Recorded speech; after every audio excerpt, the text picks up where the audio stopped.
Matapos ang ilang araw na pagkakakulong sa batasang pambansa, pinalaya na ng House Committee on Legislative Franchises ang hosts ng SMNI, na sina Jeffrey, Eric Celes, at Lorraine Badoy.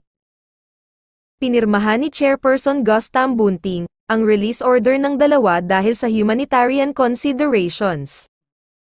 Matatandaan na na-cite in contempt si Eric, matapos na paulit-ulit na pagtanggi nito, na pangalanan ng kanyang source sa impormasyong gumastos ng 8 bilyong piso, si Speaker Martin Romualdez sa kanyang travel expenses.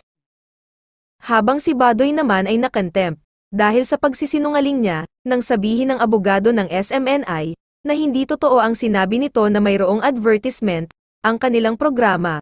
Bukod pa dito, ikinagalit din ng House Committee ang kawalan raw ng respeto ni Badoy.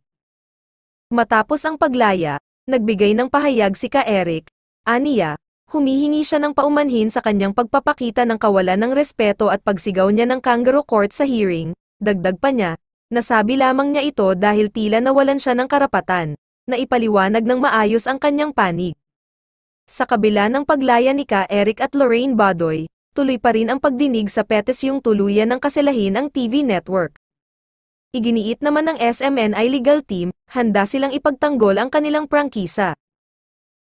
Kung gusto mo ang mga ganitong kwento, ay huwag kalimutang mag-subscribe at i-hit mo na din ang notification bell, para lagi kang updated sa aking mga bagong videos.